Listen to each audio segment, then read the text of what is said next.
Sean bienvenidos a un nuevo video más de Medicina 3000.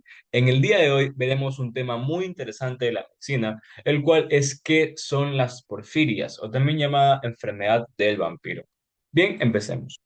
¿Qué son las porfirias? En sí, las porfirias son un grupo de trastornos debido a anormalidades de la biosíntesis del grupo hemo, los cuales pueden ser genéticos o adquiridos. ¿Qué significa porfiria? Este término, según sus raíces, proviene del griego púrpura, el cual significa pigmento púrpura. Está relacionado más que nada a cómo se ve en la clínica.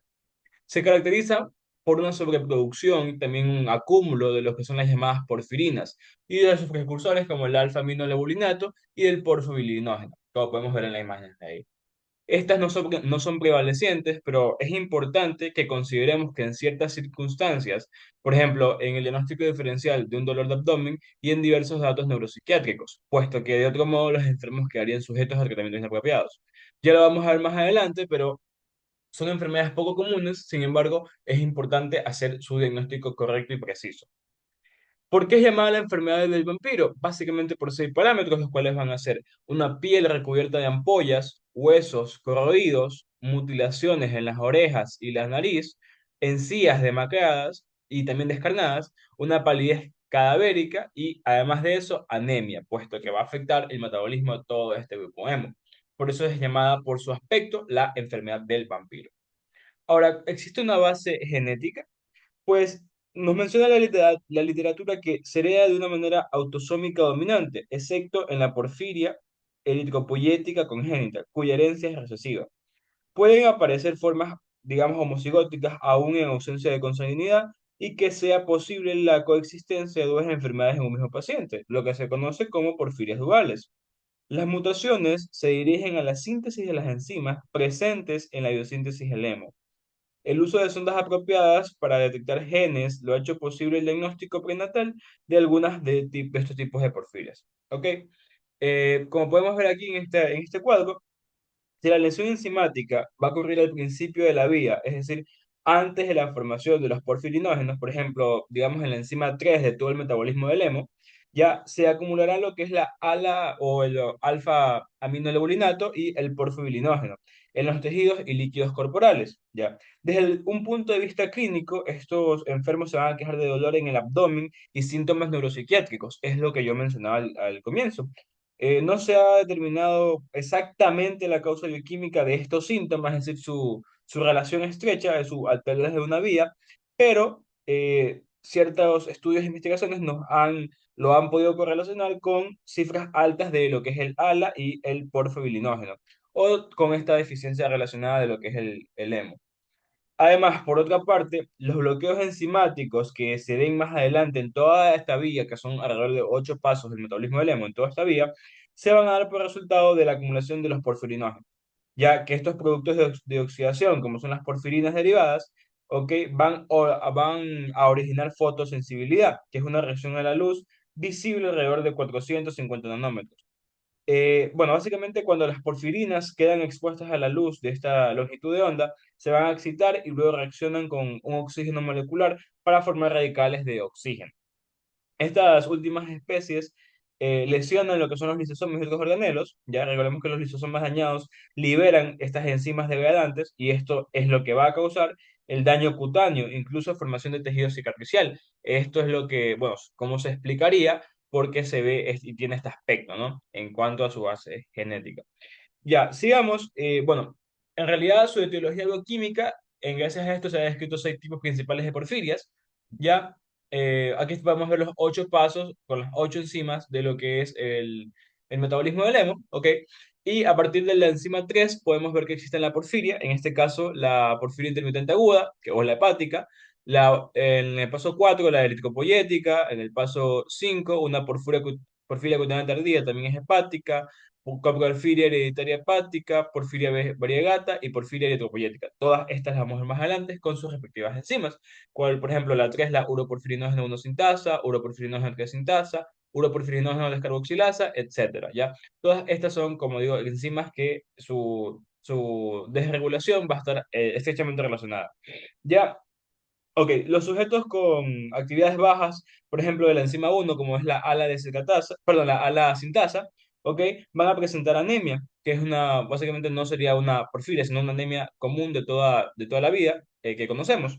Ya, en cambio, los que presenten tal vez alguna mal funcionamiento de la ala de acicatasa, ¿ok? Básicamente solo van a presentar lo que es dolor abdominal y síntomas neuropsiquiátricos, que es lo que mencionaba al principio, y también lo que, como tal, una patología, deficiencia de ala de acicatasa de tipo hepática. ¿Ok? Que la enfermedad resultante pues recibe el nombre de la enzima que está desregulada, por así decirlo. Ok, en cuanto a la clasificación, bien, las porfirias se van a clasificar en base a los órganos o a las células que más afecten. Esto por lo regular son órganos o células en los cuales la síntesis del hemo es muy, muy activa. Ok, esto nos quiere decir que, por ejemplo, la médula ósea, que sintetiza cantidades considerables de hemoglobina, y el hígado es aquí donde va a ser activo en la síntesis de otra hemoproteína. Recordemos que existen muchas hemoproteínas, como por ejemplo la mioglobina, hemoglobina, y en este caso el citocromo P450. Es por esto que, y de este modo, una clasificación de las porfirias las vamos a denominar como predominantemente eritropoyéticas, es decir, a partir de la médula ósea, o hepáticas. Ya aquí podemos ver que lo podemos dividir en tanto eritropoyéticas o en hepáticas. Las porfirias también pueden clasificarse como agudas, ¿ya? O cutáneas, o también llamado crónicas, con base en sus características clínicas, como por ejemplo, y seguimos redundando en eso, que es el dolor abdominal y manifestaciones neurológicas. Ahora, digamos, ¿por qué tipos específicos de porfiria afectan a ciertos órganos de manera más notoria que otros? Ok, ¿por qué sucede esto?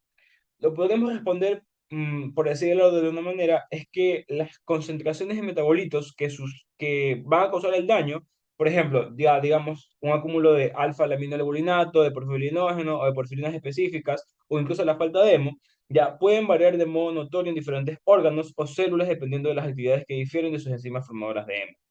Listo. Pues eso sería básicamente la respuesta. Podemos aquí ver una tablita que nos resume las porfirias de predominancia eritropoyética, es decir, con una infección en la médula ósea o hepáticas. Y también le podemos ayudar a dividir en agudas o cutáneas. Vamos a ver sus tipos cada uno más adelante.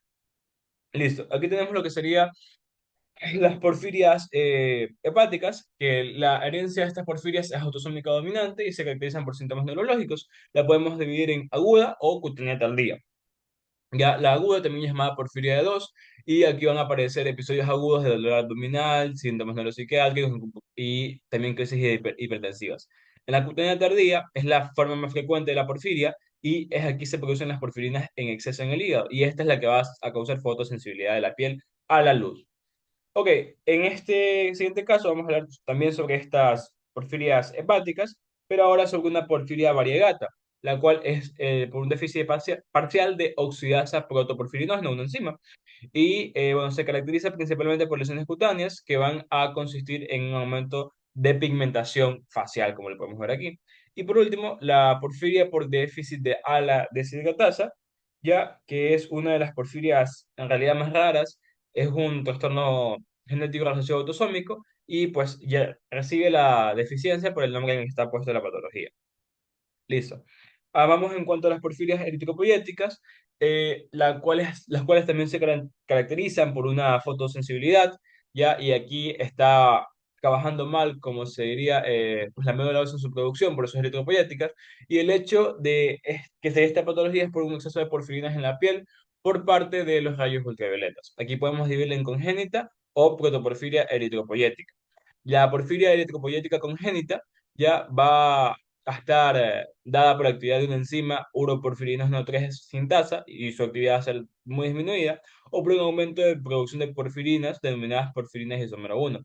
En cambio, en la protoporfiria eritropoyética hay un incremento de la protoporfirina que se produce en exceso de la médula ósea, especialmente en las hematíes, hígados y en la piel. Ok, ahora vamos a hablar sobre lo que lo que es la protoporfiria jaspeada y también llamada la porfiria jaspeada y la protoporfiria. Ok, en cuanto a la primera, la protoporfiria, es un tipo de eritropoyética, su enzima involucrada es la ferroqueratasa, es autosómica dominante, causa fotosensibilidad y pues es una protoporfirina eritrocítica positiva. Listo, en cuanto a la jaspeada, es de tipo hepática, está involucrada la protoporfirinógena oxidasa, es autosómica dominante y también causa sensibilidad, dolor abdominal y síntomas neuropsiquiátricos. En cuanto a las complicaciones de las porfirias, podemos ver que está incluido el estado de coma, cicatrización de la piel, parálisis progresiva, cálculos biliares e insuficiencia respiratoria. ¿Cómo es el diagnóstico? ¿Ok? El diagnóstico de un tipo de específico de porfiria en general puede establecerse al poder considerar los antecedentes clínicos y familiares, como ha sido la persona a lo largo de su desarrollo, y el examen físico, además de análisis de laboratorios adecuados. La muy baja prevalencia que suelen tener estas enfermedades y el cuadro clínico a veces puede dificultar un poquito la sospecha de diagnóstico. Para diagnosticar cada tipo de porfiria se necesitan algunos tipos de exámenes y distintas técnicas que lo veremos más adelante. Y es frecuente que por esto se dé, o sea, por toda esta situación se dé un retraso en el diagnóstico de meses e incluso años. ¿Ok? Y por último, aquí está lo que les mencionaba, que para poder diagnosticar estas porfirias necesitamos diferentes técnicas de laboratorio y por lo general son exámenes de orina, sangres y heces. ¿Ok? Y aquí podemos ver las manifestaciones clínicas más, por así decirlo, más frecuentes, donde vemos que está el dolor abdominal súper frecuente, con casi de un 85-95%. Le siguen vómitos, estreñimiento, trastornos psiquiátricos, parecias y todos estos demás síntomas que vemos asociados aquí.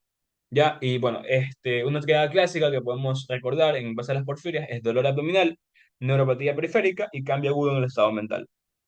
Bien, eso ha sido todo con respecto a las porfirias. En realidad, a modo de resumen, podemos decir que son básicamente desregulaciones de las enzimas que intervienen en el metabolismo del grupo hemo. Ok, en esto a través de estos 8 pasos y estas desregulaciones en estas enzimas van a provocar síntomas y signos clínicos como los hemos visto a lo largo de todas estas diapositivas, ¿no? Estas imágenes de estos pacientes. Bien, eso ha sido todo. Espero que les haya quedado claro y hasta la próxima.